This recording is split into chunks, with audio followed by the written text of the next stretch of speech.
Blessings, beautiful Libra. This is Tefnut Light with your October 2015 reading. Thank you for your patience.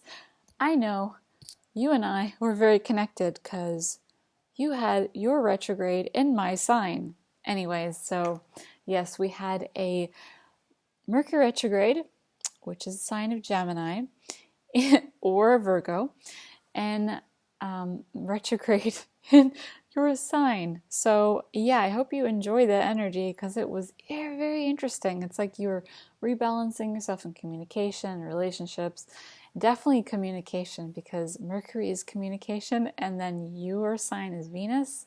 It's about love. So I hope you're feeling better. Thank you for your patience on that, and happy October 2015 and happy new moon and your sign. So good energies your way happening in your life, and it's about abundance, about love, about creativity, communication, harmony, and it's a powerful one. So if you'd like a personal reading, because these are general readings, my link is below. I'm having a special to November 1st, and yes, all my 1-hour sessions are 88 and they're normally 111. So take advantage of that. It's the Skype sessions for tarot, Reiki session, or an hour meditation recorded. Okay, let's get into your juicy reading, beautiful Libra. And I'm sending you love and light on this beautiful, beautiful new moon. Okay.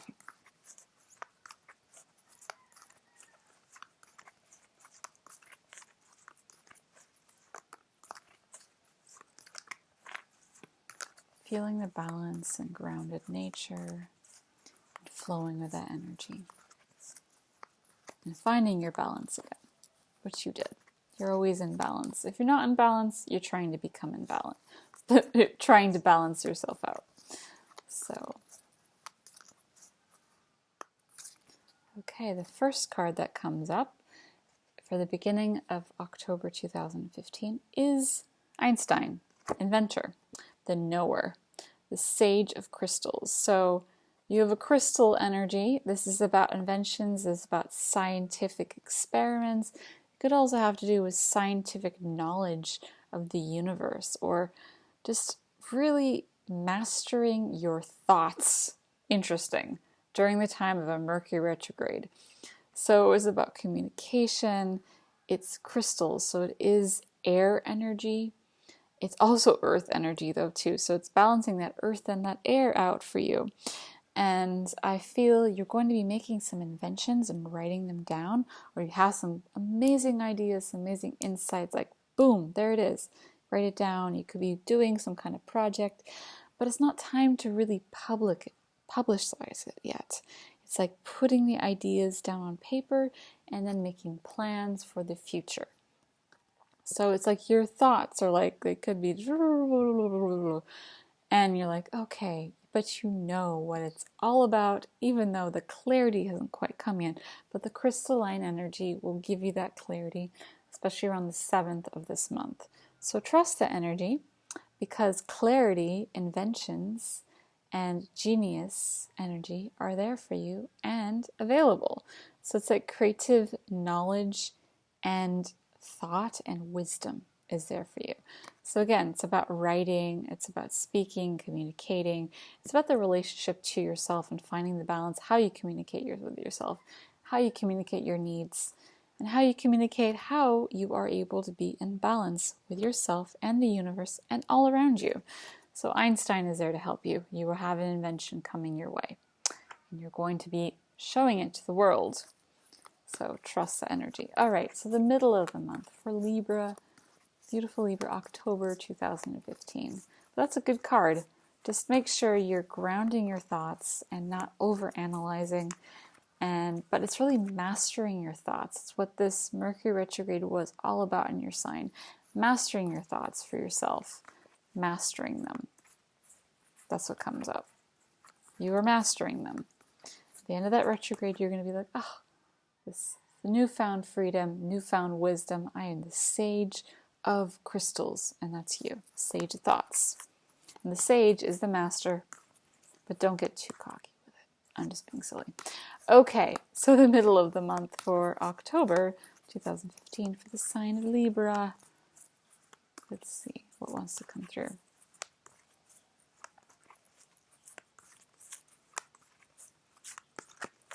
It's like you're balancing out an invention you're making, like what to do, how to make it happen, how to show it to the world, how to share it to the world. A project of some kind, a big project.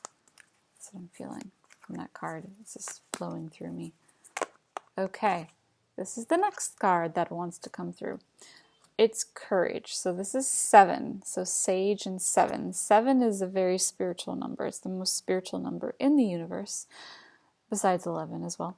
The gateway, 7, 11. So maybe you'll see 7s and 11s this month. So the middle of the month is courage. This new moon, this Mercury direct is going to be giving you courage in your sign, courage in your house. There's some courage happening. So 7 of Wands, and Wands is about action. So I feel you're going to have this brilliant idea, you're going to write it down, but you need to make sure all the dots and crosses and lines are all together, and you don't sign any contracts or make it happen during the Mercury retrograde, but when Mercury goes direct, yes, you may do it then. So the courage is now making it happen, and 7 is a spiritual way of making it happen. Trusting the universe in divine order and bringing that courage and that essence and that knowing and that knowledge and that wisdom and the sharing and this tribal essence that you have. It's very ancient wisdom that's coming through. This is like more new age, scientific, and this is more like very rooted tribal. Like, I've known this for such a long time and now I'm ready to share it. And yes, so you have the wands and you're just like going for it. It's like time to go for it. And you have the courage and the might to make this project happen. Really powerful. Libra, I feel like there's a lot of business energy coming through for this energy. For you, this energy has a lot of business energy in it. And 7 is a spiritual way of presenting it to the world. So make that happen. And 7 is a good number. So let's get on to the end of the month for you. And yes, so that new moon is going to give you that oomph and that courage and this go out there in the world, make those projects happen, balance yourself out, feel rooted, feel grounded, feel passion. Wands is about courage and passion. That fiery energy. Connect to that fiery energy of yourself and flow with the air of the balancing act within yourself. Okay, so, or you could be working with tribal energies of different cultures. That's what's coming through as well, in a spiritual form, if you know what I mean, on a project. Okay, this is the next card that wants to come up. So, the end of the month, you got the devil, honey. Doesn't mean a bad thing. It's again like Halloween, the full moon in Scorpio, and Scorpio has that aspect of this rebirth, darker energies, and now it's like, yeah, the little devil could be playing with you a little bit, but it's not really to show you the bad side. It's more like, accept your darker nature, accept what you've come from, accept your darker path maybe that you might have had before, and now it's like it illuminates something. It's like you're celebrating with, so to say, your dark past, and you're accepting it and fully embracing what that may have been. It could have been an addiction. You're like, okay, I forgive myself now. I had that addiction. Now that's past. Now I'm going into the future, and I'm kind of making friends with my shadow. Now is a good time to be doing shadow work. It's balancing that out. And it's like, okay, I've come there. I've come this far. It could also be drug addictions that you had in the past, or it could just be, or someone in your family. And now it's like, okay, I'm okay with it. I've celebrated it. It happened for a reason. I've, so to say, made friends with my demons. That's what I'm feeling. Because this card is a happy card. And it's like, it's almost having to do with maybe this darker aspect of this tribal courage and that project. And now it's like, okay, I'm making friends with myself. I'm kind of laughing at myself for it. And I'm seeing the bigger picture in the world of how I see myself and how I'm seen. And I'm accepted. I accept myself. And that's really cool. It's like you're balancing yourself out. You've come over some hurdles in your life the last 2 years, I'm feeling, or this decade even. And it's like, okay, now it's time to celebrate. There's Halloween, there's this full moon, there's this rebirth in the sign of Scorpio. And Scorpio is about that rebirth, and it is about the spiritual nature. So connecting to that spiritual aspect of yourself on all levels, accepting your darker parts and allowing the light to shine through them. That is really powerful. I'm going to pull you a goddess card now. There is a full moon on the 28th. That's going to be representing that, I feel, for you, Libra. And I feel you're going to be like, haha, that was just a piece of cake, part of the game. Here I am now. And it says Devil's Play. So it was like a play in the universe or mind game or some kind of thing. If you are being funny with people, don't do that, okay? Be nice to them. I know you mean it in a good way, but make sure you're balancing out your light and your dark. Doesn't mean the dark's bad. It just means it has to come into balance, and you always need to balance yourself out. So I trust you that you're doing the right thing for yourself and all involved. Okay, so, and don't over party on the full moon. Just be gentle with yourself. That could also be an aspect. So,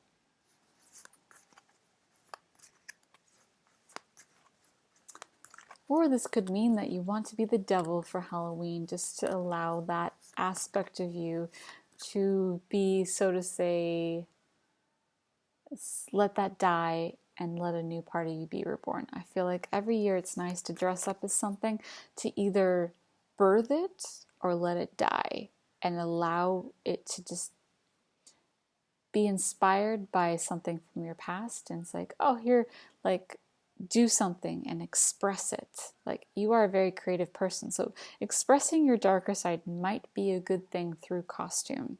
I'm feeling that, so I did that last year. Okay, let's get on to the goddesses. What did they want to say for Libra? Okay, I'm being funny. Libra goddess. Goddesses for the Libra sign. This is for male and for women, I'm talking here. Yes, the whole reading. This energy is making me very funny, so that's okay. I think funny is good. You can get way too serious sometimes. Right. This is the card that wants to come up. Okay, Juno, you are watched over all times. So Optima Maximus. So Juno is the goddess of marriage normally. She holds, it's like she's holding this mystery, and I'm like, I'm not telling you what this is, but there's something on its way. It's like you're being guarded by the guardians. Whatever has come from you, from the past and the present that's to come, you're guarded and guided. And it's this purification of something happening in your life that is about the spirit within. It could be the spirit of marriage. It could be, so to say, a ghost from the past returning and saying, hey, remember me. It could also have been that the energy of the Mercury retrograde brought something back from the past. Or it could be a woman that symbolizes someone you're going to marry, that could have been like a ghost from your past as well. It could come in many ways, but she's a woman or a goddess that's guiding you on your path to marriage, or a path to purification of your spirit in a marriage to yourself. That's what I'm feeling. But it does feel like something that is culminating from the past for the future. And she's holding, so to say, this beacon of light, this, so to say, this pomegranate, this golden pomegranate, and it's like you're being watched over. This just could be you as well. Take it how you like it in that aspect, and have a beautiful month, and I will see you very soon. If you'd like a personal reading, link is below, and the special goes to the 1st of November, so take advantage of the beautiful spiritual time of the veil lifting and unfolding into the beautiful spirit realm and world. Namaste, beautiful Libra. I love you very much. Mwah. See you soon.